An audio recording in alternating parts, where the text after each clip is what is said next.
धन गुरु नानक वाहिगुरु जी का खालसा वाहिगुरु जी की फतेह।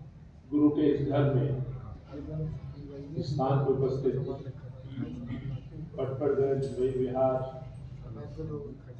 और दिल्ली के अलग अलग कोने से काफी साथी यहाँ पहुंचे, मातृशक्ति यहाँ पहुंची है। आदरणीय पूजनीय वो महान व्यक्तित्व जो आज हमारे बीच में नहीं है, आदरणीय सरदार डॉक्टर आर्थिक सुधारों के जनक, बहुत सारे नामों से जाने जाने वाले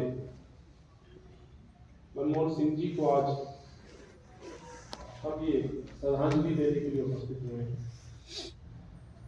उससे पूर्व कई साथियों ने बातें रखी, लेकिन आदरणीय अजमेर सिंह साहब प्रधान जी ने जो बातें रखी, उनके आरंभिक जीवन, उनके माता पिता का संघर्ष, उनका जीवन, उनका यौवन, उनकी शिक्षा, उनका देश के लिए समर्पण और देश के साथ साथ विश्व में लाखों करोड़ों युवाओं के चहेते मार्गदर्शक कहूँ, प्रेरणा स्रोत कहूँ, शिक्षक कहूँ, गुरु कहूँ, आदरणीय मनमोहन सिंह जी को हम याद कर रहे हैं। साथियों, डॉक्टर साहब के बारे में बहुत सारी बातें आप लोगों ने कही सुनी भी हैं। रोजाना उनके बारे में, उनके कार्य, उनका जो साधारण जीवन था, उनके बारे में हम लोग पढ़ रहे हैं। जो बातें कह चुके हैं उससे हट के दो तीन बातें कहना चाहता हूँ, अपने श्रद्धा के सुमन प्रस्तुत करना चाहता हूँ। डॉक्टर साहब की जो नीली पगड़ी रही वो इस देश की शान थी। नीली पगड़ी का मुझे लगता है किस्सा सभी लोग जानते होंगे, जो नहीं जानते हैं तो उन्हें बता दूं। विश्व के अंदर 7-8 यूनिवर्सिटीज हैं जिनमें हर माता पिता या जो लोग जानते हैं कि यूनिवर्सिटीज का क्या महत्व है विश्व में, उनकी चाहत होती है कि उनका बच्चा वहां पढ़े। और हमारे आदरणीय पूजनीय डॉक्टर मनमोहन सिंह जी वो व्यक्ति थे जो ऑक्सफोर्ड के अंदर, जिन्होंने अपनी शिक्षा के माध्यम से वो स्थान पाया या वो सम्मान पाया। अभी मैं गुरु के चरणों में शीश झुका तो मेरे बाबू जी ने कहा, मुझे दुरुस्त किया उन्होंने, इस संगत को पता होना चाहिए कि कैसे थे हमारे सरदार मनमोहन सिंह जी, कि जिन्हें आज ऑक्सफोर्ड में आज भी सम्मान के साथ वहां पर स्कॉलरशिप आज भी दी जाती है। और उन्होंने उस पगड़ी का हमेशा उन यूनिवर्सिटीज के साथ एक संबंध जोड़ते हुए नीले रंग को अपनाया और अपने अंतिम सफर में भी वो नीली पगड़ी की पहचान बनी रही। वैसे महान सपूत, महान नेता, महान अर्थशास्त्री को आज देश याद कर रहा है। मैं इससे हटके दो तीन बातें ऐसी हैं जो शायद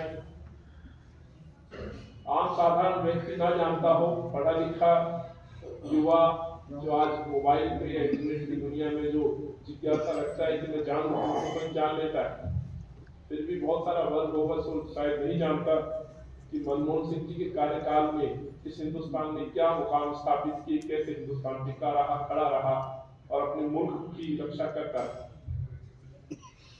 साथ ही उनके आरंभिक जीवन के बारे में तो अजमेर भाई ने बताया कि एक ऐसा परिवार जो पाकिस्तान में बसा हो और वहां एक ऐसे भविष्य के नेता अर्थशास्त्री का जहाँ जन्म हुआ, वो वहां से निकल के अपनी माँ को खो देने के बाद एक प्रवासी के रूप में, या जब हिंदुस्तान का बंटवारा उसके बाद इस हिंदुस्तान को उनके माता पिता या परिवार के द्वारा इस देश को चुनना, शिक्षा प्राप्त करना और शिक्षा को अपना एक आगे बढ़ने का जरिया या सीढ़ी बनाना, ये साबित करता है कि उस समय भी लोग थे जो दृढ़ संकल्प के साथ आगे बढ़ना चाहते थे और कुछ करना चाहते थे। वो डॉक्टर मनमोहन सिंह जी, उनकी शिक्षा के बारे में विस्तार से आपने जाना। वो आरबीआई के गवर्नर रहे, सर्विस में रहते हुए कई ऐसे शिक्षा संस्थानों में पढ़ाया, डीयू में, दिल्ली यूनिवर्सिटी,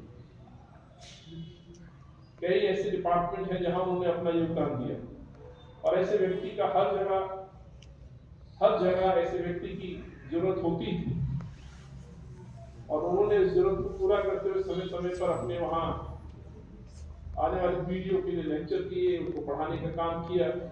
फिर सफर आगे बढ़ा, सर्विस में रहे, गवर्नर रहे।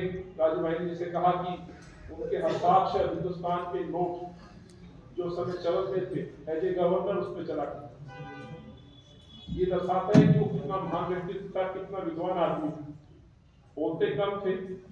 राजू भाई जब रमना है इस मुल्क में, एक समय था जब देश के प्रधानमंत्री थे, लोग राजनीति करने के लिए सड़क पे उतरते थे, बहुत अनाप शनाप बोला करते थे, उन्हें कभी एक्सीडेंटल प्राइम मिनिस्टर के नाम से संबोधन करते थे, कभी उन्हें मोदी बाबा कहा करते थे। मैं गुरु के द्वार पे खड़ा हूँ, द्वार के साथ गुरु के स्थान पे खड़ा होकर की बात कहता हूँ कि इंसान के कर्म बोलते हैं। आज लोग बेशक सियासत में विराजमान हो, किसी समय राजनीति के आधार पर उनका आरोप लगाते हो, लेकिन आज वो आदरणीय पूज्य डॉक्टर सरदार मनमोहन सिंह जी उन्हीं का वो नतमस्तक है। और ये नतमस्तक इसलिए है, उनकी चुप्पी का मतलब ये नहीं था कि उनमें कुछ कमियां थी, खामियां थी। उनका व्यक्तित्व था, उनका काम बोलता था।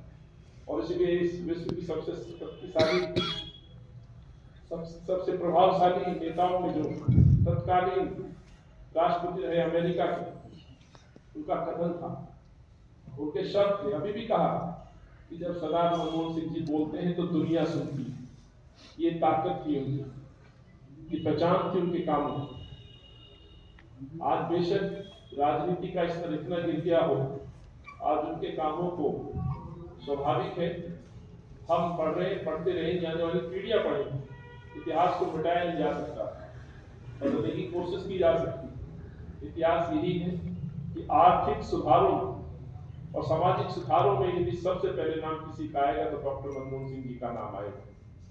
सरदार मनमोहन सिंह जी के अनेक ऐसे काम हैं जिन पे घंटों बातचीत हो सकती है। 10 साल के कार्यकाल में जब प्रधानमंत्री थे, मेरा सौभाग्य रहा उसी समय मुझे 2000 में पास और 2008 में एमएलए बनने का सौभाग्य प्राप्त। शीला जी दिल्ली की मुख्यमंत्री थी, और एक नए हिंदुस्तान के अंदर एक दरवाजे खुल रहे। याद होगा एफडीआई, फॉरेन इन्वेस्टमेंट को लेकर के जो फैसले थे वादा नहीं डॉक्टर मनमोहन सिंह की सरकार के थे, कांग्रेस के। एफडीआई आने के बाद जो हिंदुस्तान